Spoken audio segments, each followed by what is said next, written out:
तो बहुत ज़्यादा वक्त ना लेते हुए हम आपका परिचय करवाते हैं नवादा से विधानसभा प्रत्याशी श्रवण कुशवाहा जी से। स्वागत है आपका मघियावाज में। श्रवण जी, सबसे पहले मैं चाहूँगा कि आप अपना परिचय दे दें। जी, वैसे तो मेरा नाम श्रवण कुमार हुआ, वैसे श्रवण कुशवाहा भी मुझे लोग बोलते हैं।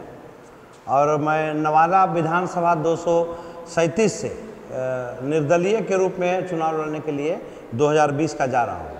आपने क्या कभी कोशिश की थी कि दूसरे राजनीतिक दलों के साथ मिलकर चुनाव लड़ा जाए? नहीं, देखिए, हम लोगों ने कोशिश भी नहीं किया, और कोशिश इसलिए नहीं किया कि हमारे जो कार्यकर्ता हैं सभी लोगों को कहना था कि इस बार चुनाव में निर्दलीय ही चुनाव लड़ें, मुझे किसी पार्टी की आवश्यकता नहीं है। और पार्टी क्या होता है? पार्टी तो जनता होती है, चूँकि जो टिकट देते हैं वो टिकट वोट नहीं देता है, यहाँ वोट मतदाता करते हैं। 3 दशक से नवादा जो है वो 2 परिवारों का गढ़ रह चुका है, या कहिए 2 परिवारों के बीच में सीट का आदान प्रदान होता रहा है। इस चीज़ को आप कैसे ख़त्म करेंगे? जो नवादा में जात पात की समीकरण चल रही थी, इससे हम कोई इनकार नहीं कर सकते हैं, लेकिन अब जात पात की सारी समीकरण को यूथ ने तोड़ दिया है, और जात पात का समीकरण तोड़ने के ही बदौलत अगले बार चुनाव में हमें 44,000 वोट लोगों ने दिया था। और नवादा में अब कोई जात पात नहीं रह गया है। जो इस वक्त जो चुनाव हो रहा है, आप 10 तारीख के काउंटिंग में देखेंगे कि जो लोग कहते थे कि ब्लैक हाउस और व्हाइट हाउस, इस बार ब्लैक हाउस का भी जमानत जब्त होने वाला है और व्हाइट हाउस का भी जमानत जब्त होगा, जो आपको 10 तारीख को देखने को मिलेगा। सबसे ज़्यादा जनप्रतिनिधियों को विकास के नज़र से देखा जाता है, लेकिन आज तक हमारे नवादा में क्या है? विकास के मामले में कुछ भी नहीं, 0/0 है। हम तो सभी लोगों से कहते हैं कि बिहार का 243 बेटा, तो हमारा भी नवादा का तो भी हिस्सा होना चाहिए। एक आंख में सुरमा और एक आंख में काजल, यही नालंदा डिस्ट्रिक्ट है। कोई ऐसा जिला, कोई ऐसा महीना, कोई ऐसा साल नहीं होगा जो अरबों खरबों हजारों हजार करोड़ों का शिलान्यास और उद्घाटन होते रहता है। और हम लोग नवादा जिले में हजारों और सैकड़ों करोड़ का उद्घाटन और शिलान्यास के लिए जुग बीत गया, लेकिन आज तक कुछ नहीं हो पाया। अब गरीब आदमी, माताएं, बहनें, बुजुर्ग सभी लोग जाते हैं बाजार करने के लिए। अब बीच रास्ते में अगर उसको प्यास लग जाए, तो हम पैसे वाले हैं, आप पैसे वाले हैं, मिनरल वाटर लेके बोतल खरीद के पी लेंगे, लेकिन जो गरीब आदमी है वो 10-20 रुपये का पानी कहाँ से पिएंगे? वो प्यासे ही लोग घर घर आना पड़ता है, और वह पानी पीना पड़ता है जो कई वर्षों से खाली उस टंकी को साफ किया गया ही नहीं है।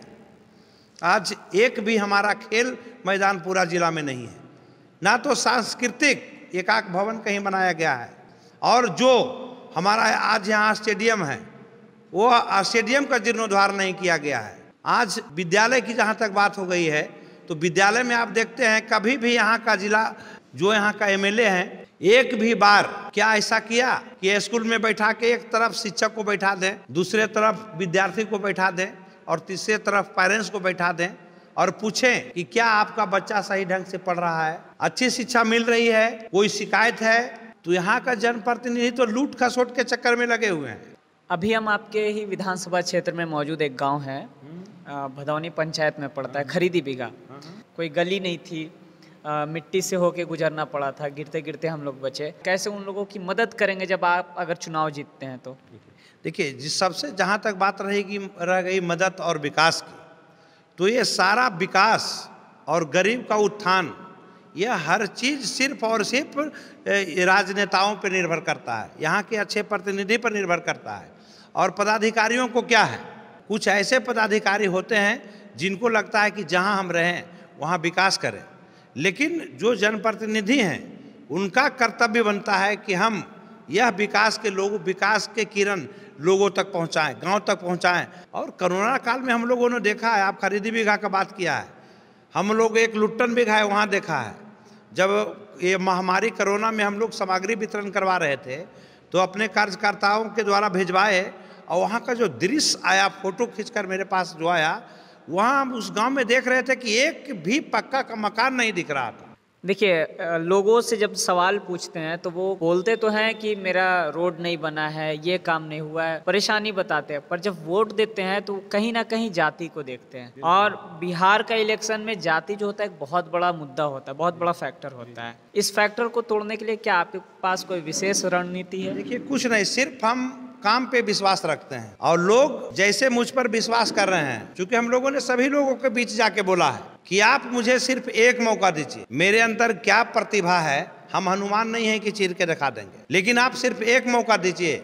और 5 वर्ष में अगर नवादा विकसित की ओर नहीं गया, एक नया नवादा बदलते हुए नहीं दिखे और नवादा का मान सम्मान हमने नहीं बढ़ाया, तो दोबारा हम किसी के पास वोट मांगने के लिए नहीं जाए। और आज मेरा एक छोटा सा पंचायत, अभी पौरा पंचायत में काम कर रहे हैं, हम तो विरोधी को भी बोलते हैं कि आप एक बार मेरा पूरा पंचायत घूम लीजिए और अपने आत्मा पे हाथ रख के बोलिए कि किसको वोट करना चाहिए। कोई अमृत पी के नहीं आया है, ना तो हम अमृत पी के आए हैं, न तो कौशल जी अमृत पी के आए हैं, ना राजवल्लभ जी का परिवार पी के आए हैं या राजवल्लभ जी पी के आए हैं। मेरा साफ कहना है कि सब लोगों को आशीर्वाद से अगर मैं बना तो गलत तो किसी भी कीमत पर नहीं होने देंगे। जैसा कि शुरू से ही हम कहते आ रहे हैं कि जाति जो होता है एक बड़ा मुद्दा होता है।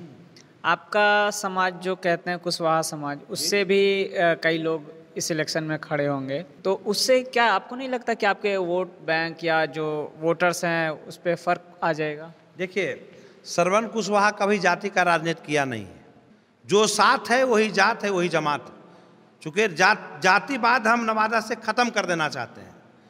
जाति सिर्फ होता है शादी ब्याह के लिए और वह भी अब खत्म होते जा रहा है। आप जैसे प्रत्याशी जो कि उपचुनाव में द्वितीय स्थान पे रहे, बहुत कम अंतर रहा वोटों का, तो ऐसे प्रत्याशी को टिकट नहीं देना क्या आपको नहीं लगता कि उनका रणनीतिक भूल है? नहीं, राजनीतिक भूल है वो तो वो जाने, चूँकि बड़ी लेवल की बात है। बड़ी लेवल में हम छोटी लेवल पे बात हम करेंगे, बड़ी लेवल पे तो हम बात नहीं करेंगे। अब कितनी बड़ी भूल हुई है वो आपको 10 तारीख को देखने को मिलेगा।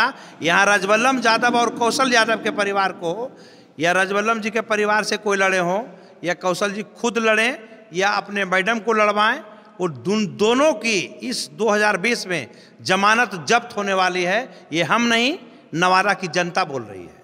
लेकिन यहाँ के जो चापलूस नेता लोग हैं, जो चाटुकार नेता लोग हैं, वो कभी नहीं चाहेंगे कि श्रवण कुशवाहा आगे बढ़े, क्योंकि वह जानते हैं कि जिस दिन श्रवण कुशवाहा आगे बढ़ गया तो सारे लोगों का जो गलत काम करते हैं, कमीशन लेते हैं, यह सब बंद होने वाला है। इसलिए वह कभी नहीं चाहेंगे कि श्रवण कुशवाहा आगे आए।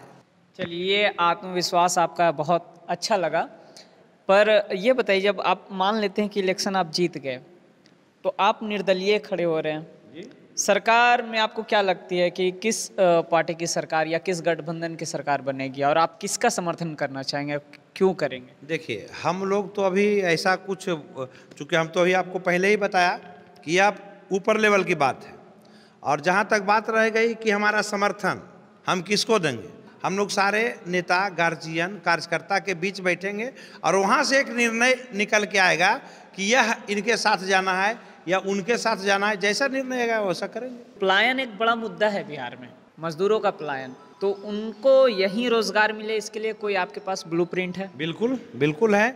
उसके लिए देखिए, होता क्या है कि चुनाव में नेता तो बहुत भाषण देते हैं कि हम ये कर देंगे, वो कर देंगे, लेकिन हम जो प्लान बना के रखे हैं, हमने अपने तक रखे हैं, और जब हम एमएलए हो जाएंगे, चूँकि हम काम करने के बाद बोलते हैं। हम लोगों ने एम्बुलेंस भी दिया है, तो उसके पहले हम लोग नहीं बोला था। हम लोगों ने कोरोना काल में भी गाड़ी बंटवाया इतना राशन, उसके पहले हम नहीं कहते कि राशन बंटवा देंगे। हम लोगों ने पेयजल के लिए पानी का टैंक लगवाया बहुत सारा जगह, उसके पहले हम लोगों ने नहीं कहा था कि हम यहाँ पे ये लगवा देंगे। तो हम काम करने के बाद लोग वो बोलते हैं। लेकिन मेरे दिमाग में प्लान है कि कैसे गरीब का घर कम से कम 20,000 से 25,000 का महीना कमा ले, वह भी घर बैठे और अपना काम करते हुए भी। तो ये थी इनसे हुई बातचीत के कुछ अंश, और हम उम्मीद करते हैं कि अगर ये इलेक्शन जीतते हैं तो अपने वादों पे खरा उतरें।